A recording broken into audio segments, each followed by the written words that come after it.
കന്യാംഗത്തിനിറങ്ങുന്നതിന്റെ ഒരു ഇതുണ്ടോ? ഇല്ല ഇല്ലേ? പ്രത്യേകിച്ച് ഇവരൊക്കെ സപ്പോർട്ടിന് കൂടെ ഉള്ളപ്പോ അങ്ങനെ ഒരു പ്രശ്നം വരുന്നില്ല.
നമ്മുടെ പ്രിയരാം സാരഥി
നമ്മളെല്ലാവരും ഒരുമിച്ച് പുറത്തോട്ട്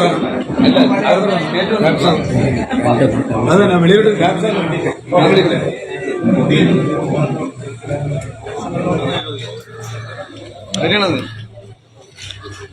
LDF സ്ഥാനാർത്ഥി അഡ്വക്കേറ്റ് ഗ്രീഷ്മ ചൂടൻ നാമനിർദ്ദേശ പത്രിക നൽകി പുറത്തേക്ക് വന്ന ദൃശ്യമാണ് സാക്ഷിയുടെ പ്രേക്ഷകർ കാണുന്ന. അഡ്വക്കേറ്റ് ഗ്രീഷ്മ ചൂടൻ വോട്ടർമാരോട് പ്രതികരിക്കുന്നു. നമ്മുടെ ചടയമംഗലം ഗ്രാമപഞ്ചായത്തിലെ ഏറ്റവും കൂടുതൽ വികസനം നടന്നിട്ടുള്ള ഒരു വാർഡാണ് പൂങ്കോട് വാർഡ്. അവിടെ ഇപ്പോൾ ഒരു ഡിസംബർ 10 ഉപതെരഞ്ഞെടുപ്പ് നടക്കുകയാണ്. അപ്പൊ അതിലേക്ക് മത്സരിക്കുന്ന LDF സ്ഥാനാർത്ഥിയാണ് ഞാൻ. എന്റെ പേര് അഡ്വക്കേറ്റ് ഗ്രീഷ്മ ചൂടൻ. അപ്പൊ ഈ നടന്നിരിക്കുന്ന വികസനം തുടരാൻ വേണ്ടി എല്ലാവരും സഹകരിച്ച് എല്ലാവരുടെയും പ്രാർത്ഥന മേടിച്ച് ഞാൻ എല്ലാവരോടും എന്നെ വിജയിപ്പിക്കണമെന്ന് കന്യാംഗത്തിനിറങ്ങുന്നതിന്റെ ഒരു ഇതുണ്ടോ? ഇല്ല ഇല്ലേ? പ്രത്യേകിച്ച് ഇവരൊക്കെ സപ്പോർട്ടിന് കൂടെ ഉള്ളപ്പോ അങ്ങനൊരു പ്രശ്നം വരുന്നില്ല. കനത്ത ഒരു വെല്ലുവിളിയാണ് ഏറ്റെടുത്തിരിക്കുന്നത്. CPM-ന്റെ ഒരു സിറ്റിംഗ് സീറ്റ് നിലവിലുള്ള സാഹചര്യത്തിൽ നിലനിർത്തുക എന്നുള്ള വലിയ ബാധ്യത പാർട്ടി ഏൽപ്പിച്ചിരിക്കുമ്പോൾ അതിനെ എങ്ങനെ കാണുന്നു? ഇപ്പൊ ഈ നോമിനേഷൻ കൊടുക്കാൻ തന്നെ എന്റെ വാർഡിൽ നിന്ന് 150ഓളം ആൾക്കാർ എന്റെ കൂടെ ഉണ്ടായിരുന്നു. അപ്പൊ പിന്നെ എനിക്ക് അത് തന്നെയാണ് വിജയത്തിന്റെ ആദ്യ സൂചകം അല്ലേ? D. രാജപ്പൻ നായർ പ്രതികരിക്കുന്നു. CPM-ന്റെ ജില്ലാ കമ്മിറ്റി അംഗം ഈ ഒരു തെരഞ്ഞെടുപ്പിനെ എങ്ങനെ വിലയിരുത്തുന്നു? ഈ തെരഞ്ഞെടുപ്പ് ഇടതുപക്ഷ ജനാധിപത്യ മുന്നണി നല്ല സമ്പൂർണ്ണ ഐക്യത്തോടുകൂടി നമുക്ക് ഈ വാർഡിൽ നല്ല അർപ്പണ അനുഭവത്തോടുകൂടി അവശേഷിക്കുന്ന ഒരു ചെറിയ പീരീഡാണ്. എങ്കിൽ പോലും ജനങ്ങളുടെ ഹിതമനുസരിച്ച് കാര്യങ്ങൾ ചെയ്യുന്നതിന് വേണ്ടി ഞങ്ങൾ സുചിന്തമായി ആലോചിച്ചിട്ടാണ് നമ്മുടെ സ്ഥാനാർത്ഥിയെ നിർത്തിയിരിക്കുന്നത്. ഈ 10-ാം തീയതി ഡിസംബർ 10-ാം തീയതി നടക്കുന്ന തെരഞ്ഞെടുപ്പിൽ ഇതുവരെ നടന്നിട്ടുള്ള ആ വാർഡിൽ നടന്നിട്ടുള്ള തെരഞ്ഞെടുപ്പുകളിൽ വെച്ച് ഏറ്റവും നല്ല ഭൂരിപക്ഷത്തോടുകൂടി നമ്മുടെ ഇടതുപക്ഷ ജനാധിപത്യ മുന്നണിയുടെ ഗ്രീഷ്മ ചൂടൻ വിജയിക്കും, തിരഞ്ഞെടുക്കപ്പെടും. അതിനുവേണ്ടിയുള്ള പ്രവർത്തനങ്ങളിലാണ് എല്ലാവരും ഏർപ്പെട്ടിരിക്കുന്നത്. നമ്മുടെ വൈസ് പ്രസിഡന്റ്, ബ്ലോക്ക് പഞ്ചായത്തിന്റെ വൈസ് പ്രസിഡന്റ് ഉൾപ്പെടെ ആ വാർഡിലാണ് താമസിക്കുന്നത്. അവരുടെ അടക്കം പൂങ്കോട് വാർഡ് തെരഞ്ഞെടുപ്പുമായി ബന്ധപ്പെടുത്തി ഇവിടെ സൂചിപ്പിച്ചത് കണക്ക് LDF ഒറ്റക്കെട്ടായി ആ തെരഞ്ഞെടുപ്പിനെ നേരിടുകയാണ്. ലക്ഷക്കണക്കിന് രൂപയുടെ, ഏകദേശം 1 കോടിയിൽ പുറത്ത് രൂപയുടെ വികസന പ്രവർത്തനങ്ങൾ ആ വാർഡുമായി മാത്രം ബന്ധപ്പെടുത്തി ചെയ്തതിന്റെ പിൻബലത്തിലാണ് വോട്ടർമാരെ സമീപിക്കുന്നത്. വികസനത്തിന്റെ ഒരു നല്ല തുടർച്ച ഉണ്ടായി വരുന്നതിനാണ് LDF വിജയിക്കേണ്ട ആവശ്യകത.